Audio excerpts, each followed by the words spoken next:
A man is sleeping on a frictionless inclined plane and a bag falls down from the same height. Then the velocity of both is related as.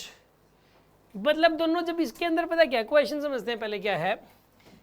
इसमें ये एक incline plane है ऐसे, ठीक है, angle theta, यहाँ पे एक बंदा स्लिप कर रहा है, मैन स्लिप कर रहा है, चाहे कोई मतलब बॉक्स स्लिप कर रहा है, एक ही बात है वो तो, ये एक बॉक्स है, ये स्लिप कर रहा है यहाँ पे, और इसी हाइट से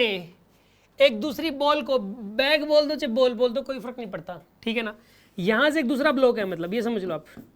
इस ब्लॉक को यहाँ से छोड़ दिया, ये ब्लॉक ए है मान लो, ये वाला ब्लॉक बी है, ब्लॉक ए तो स्लिप करते हुए आएगा, फिसलते हुए आएगा, ठीक है ना, और ये ब्लॉक भी अंडर ग्रेविटी आएगा,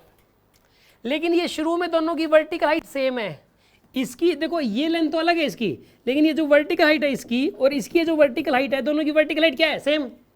ये ब्लॉक ए और ये वाला ब्लॉक बी सेम हाइट से छोड़ दिया, लेकिन रास्ता अलग अलग है, शुरुआत एक ही जगह से हुई है दोनों की, पहुंचना दोनों को ग्राउंड तक ही है, दोनों की शुरुआत में हाइट सेम थी और दोनों को ग्राउंड तक पहुंचना है, लेकिन रास्ते अलग अलग हैं, ये रास्ता ये आएगा इंक्लाइंड प्लेन का और ये आएगा बिल्कुल सीधा सीधा, ठीक है ना, ये बताना है कौन सा ज़्यादा स्पीड से पहुंचेगा, बताओ आप खुद महसूस करके देखो, फिसलते फिसलते स्पीड से ज़्यादा पहुंचोगे या सीधा जंप कर जाओ, यार एक वो झूला होता है ना फिसलने वाला, अरे वो सीढ़ियों से ऊपर चढ़ के ऊपर से फिसल के नहीं आते थे, स्लाइड जो होता था, क्या होता है उसका क्या नाम होता है वो, पार्क पुरकों में भी लगे रहते हैं यार, कहीं मेले मूले में जाओ तो छोटे बच्चे ये कर रहे होते हैं, मतलब मुझे था ना एकदम बेवकूफ़ी लगती है, पहले तो इतनी दूर तक चढ़ते रहो इतना जोर लगाओ, फिसलने में आधी मिनट नहीं लगती, कहते मज़ा आ गया, अभी तूने 10 मिनट जो चढ़ने में जोर लगाया वो उसमें क्या मज़ा आ रहा था, आधी सेकंड में फिसल गया, कर आधी सेकंड में मज़ा आ गया एक आधी मिनट के अंदर, और चढ़ने में 10 मिनट लगा दिए, इतनी ऊपर तक चढ़ेंगे। एनीवे, अब मुझे एक बात बताओ, एक तो वो मान लो वो जो बच्चा है, एक तो वो फिसलते हुए आए और एक ऊपर से ही कूद जाए, तो बताइए किस केस में ज़्यादा स्पीड से पहुंचेगा, ये वाला ज़्यादा स्पीड से पहुंचेगा और ये वाला कम स्पीड से पहुंचेगा, यही कह रहे हो,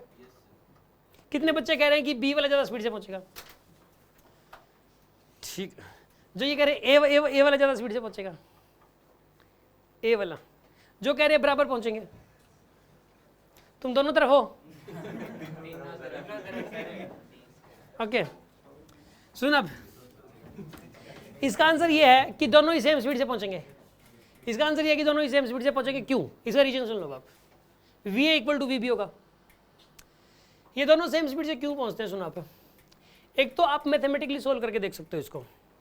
ठीक है ना, हमेशा इंक्लाइन मार्ग के ना लॉज ऑफ मोशन में सिखाऊंगा कि इसका जो एक्सेलरेशन होता है वो हमेशा जी साइन थीटा के बराबर होता है,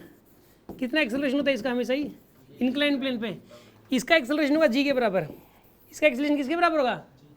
लेकिन इंक्लाइन प्लेन पे एक्सेलरेशन किसके बराबर होता है, स्मूथ इंक्लाइन पे जी साइन थीटा होता है, अभी तो याद कर लो, लेकिन वहाँ लॉज ऑफ मोशन में ये बात समझ में आ जाएगी, बार बार यूज होगी तो दिमाग में सेट हो जाएगी कि वैसे छोड़ो तो जी का एक्सेलरेशन और इंक्लाइन प्लेन पे छोड़ो तो जी साइन थीटा का एक्सेलरेशन, ठीक। अब मान लेते हैं कि ये वाली हाइट है एच है, तो इसकी भी हाइट एच है, ये वाला एंगल थीटा है,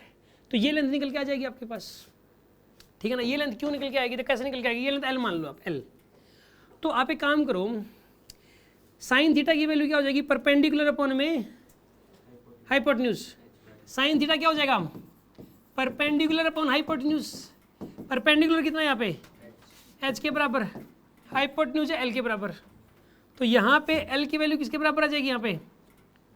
यहाँ पे एच की वैल्यू किसके बराबर, देखो एल की वैल्यू बतानी है आपको, एच बाई साइन थीटा, हाँ जी, एल की वैल्यू कितनी हो जाएगी यहाँ पे, यहाँ से यहाँ तक एल की value H by sine theta, H की टर्म्स में ही करना है ना, अब इसके ऊपर थर्ड इक्वेशन लगा दो यहाँ से यहाँ तक, और इसके ऊपर भी थर्ड इक्वेशन लगा दो, सेम स्पीड आएगी, करके देख लो आप, इसके ऊपर लगाओ पहले तो, पहले यानी पहले ब्लॉक ए पे लगा दो, ब्लॉक ए के ऊपर मैं थर्ड इक्वेशन ऑफ मोशन लगा रहा हूँ, ब्लॉक ए के ऊपर V square is equals to U square plus 2as लगा रहा हूँ मैं, v की वैल्यू v हो जाएगी, u की वैल्यू कितनी आएगी यहाँ पे बताइए 0, एक्सेलरेशन कितना होगा यहाँ पे g sine theta into s की वैल्यू किसके बराबर हो जाएगी बताइए, h बाय में साइन थीटा गया, तो v स्क्वायर की वैल्यू कितनी आएगी बताइए 2gh, तो v की वैल्यू कितनी आ गई यहाँ से √2gh, ये आएगी ना वेलोसिटी, वेलोसिटी आ जाएगी √2gh, ठीक है। अब एक काम करो, यहां से लेकर यहां तक थर्ड इक्वेशन फिर लगा दो, यहां से लेकर यहां तक थर्ड इक्वेशन फिर से लगाओ आप।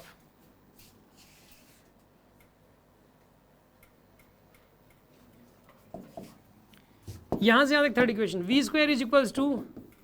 u square plus 2s, u की वैल्यू 0, ठीक है, 2g की वैल्यू h, v की वैल्यू हो जाएगी √2gh, वेलोसिटी की वैल्यू √2gh आ जाएगी, ठीक है ना। फिर से आ गई सेम वेलोसिटी आ गई, √2gh के बराबर सेम आ रही है। इसको सोचने का एक और तरीका था, एनर्जी कंजर्वेशन मैंने शुरू में बेसिक क्लास में पढ़ाया था, किसी ने अटेंड किया हो तो। देखो यहाँ से लेको यहाँ पे हाइट सेम है, दोनों की काइनेटिक एनर्जी 0 और दोनों की पोटेंशियल एनर्जी सेम है, क्योंकि सेम हाइट है इसलिए। जब ये यहाँ तक पहुँचेगा तो दोनों की पोटेंशियल एनर्जी 0 हो जाएगी ग्राउंड तक पहुँचने पे, और काइनेटिक एनर्जी आ जाएगी उनके पास, तो एनर्जी में चेंज सेम आएगा। एनर्जी कंजर्वेशन से भी आप इस क्वेश्चन को कर सकते हो, एनर्जी कंजर्वेशन से सेम स्पीड आती है। एनर्जी कंजर्वेशन आगे भी सिखाएंगे वर्क एनर्जी एंड पावर में, एक स्पेशल लेक्चर लगेगा, उस लेक्चर में मैं बिल्कुल 0 से शुरू करके आपको मतलब सब कुछ सिखाऊंगा उसमें, उसके थ्रू भी आप देखोगे कि सेम स्पीड आ रही है, एनर्जी कंजर्वेशन से भी करोगे तो। आगे होगी बात समझ में आपको, ये कोई डाउट है किसी के मन में?